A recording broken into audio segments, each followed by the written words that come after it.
Assalamualaikum warahmatullahi wabarakatuh. Perkenalkan, nama saya Resnadi.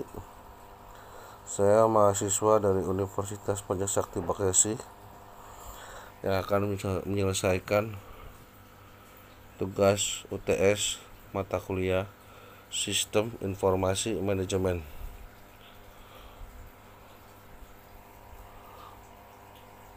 Dengan dosen pengampu Bapak Mulyono SHMM. Konsep dasar Sistem Informasi Manajemen. Pengertian sistem. Gordon B. David, sistem biasa berupa abstrak atau fiktif. Sistem yang abstrak adalah susunan yang teratur dari gagasan-gagasan atau konsepsi yang saling bergantung. Prajudi Atmodirjo. Suatu sistem terdiri atas objek-objek atau unsur-unsur atau komponen-komponen yang berkaitan dan berhubungan satu sama lain sedemikian rupa sehingga unsur-unsur tersebut merupakan suatu kesatuan pemrosesan atau pengolahan yang tertentu. Klasifikasi atau pengelompokan sistem. 1. Abstrak dan fisik.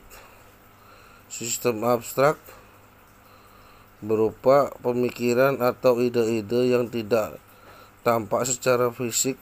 Contoh sistem teologia, pemikiran hubungan antara manusia dengan Tuhan. Sistem fisik, sistem yang ada secara fisik. Contoh sistem komputer, sistem produksi, sistem penjualan, dan sistem lain sebagainya. 2. Alamiah dan buatan manusia.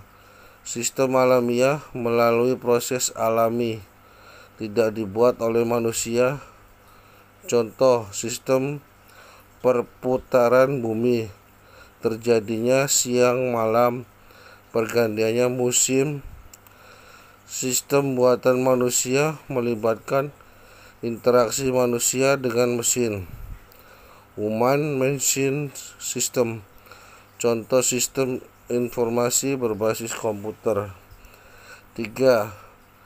Deterministik dan probabilistik.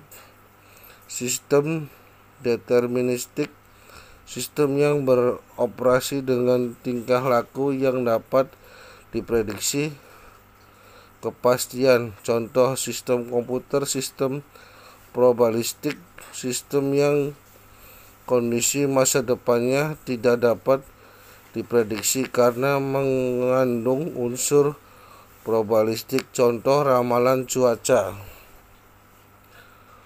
4. Terbuka dan tertutup. Sistem tertutup ialah sistem yang tidak berhubungan dan tidak terpengaruh oleh lingkungan luarnya. Contoh pabrik mobil. Sistem terbuka adalah sistem yang berhubungan dan dipengaruhi oleh lingkungan luarnya. Contoh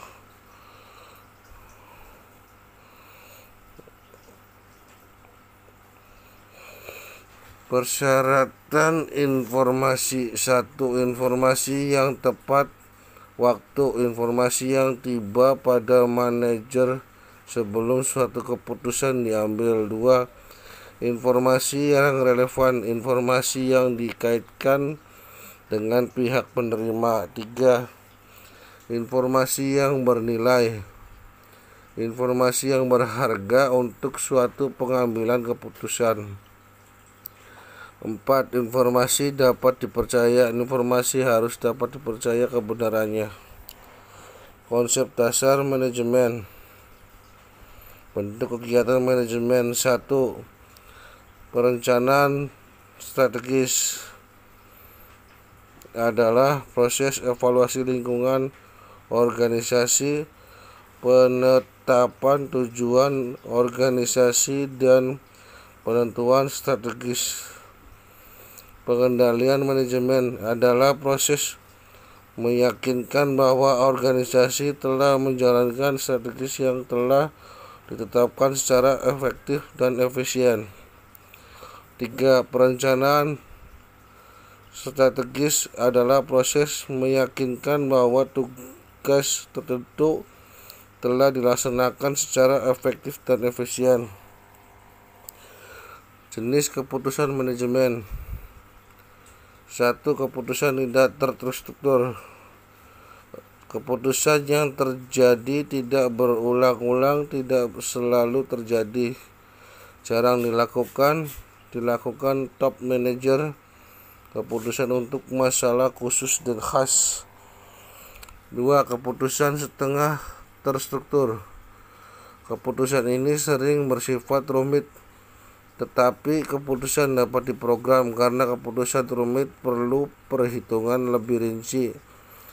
Dilakukan middle manager.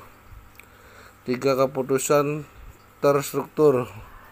Keputusan bersifat rutin dan berulang-ulang karena rutin, SOP-nya jelas. Karena masalahnya dapat dirumuskan, diperkirakan, dianalisis, dan keputusannya dapat diprogram. Dilakukan oleh lower manager. Konsep dasar organisasi. Organisasi pengertian umum: 1. Suatu lembaga atau kelompok fungsional. 2. Proses pengorganisasian secara penugasan para anggota untuk mencapai tujuan. Fungsi utama kedudukan dalam sistem informasi. 1.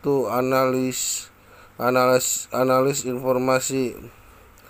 Bekerja sama dengan pemakaian untuk mendefinisikan persyaratan informasi, mengembangkan prosedur dan instruksi pemakai. 2. Perancang sistem. Mendesain sistem pengolahan berbasis komputer untuk menyajikan informasi yang diperlukan. Analis informasi. 3. Pembuatan program sistem. Menulis perangkat lunak yang khusus seperti sistem pengoperasian dan sistem manajemen data. Memiliki kecakapan teknis dalam perangkat keras dan lunak. Konsep dasar sistem informasi manajemen. Peremajaan update data dalam sistem komputer. Sistem pengolahan dalam gugus atau tumpukan. Batch processing system. Ini merupakan sistem pengolahan atau pembaruan data yang lama tetapi relevan, murah.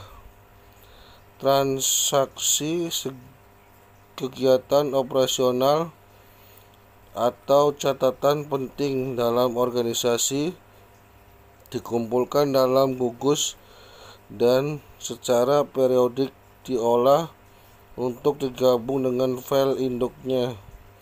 Sebagai contoh, banyak bank yang mengumpulkan catatan tentang deposit nasabahnya selama 1 hari dan membuatnya di dalam sebuah gugus data deposit di dalam file induk neraca. Sistem pengolahan yang sama dapat pula dilakukan untuk menyusun faktur dan daftar gaji. 2.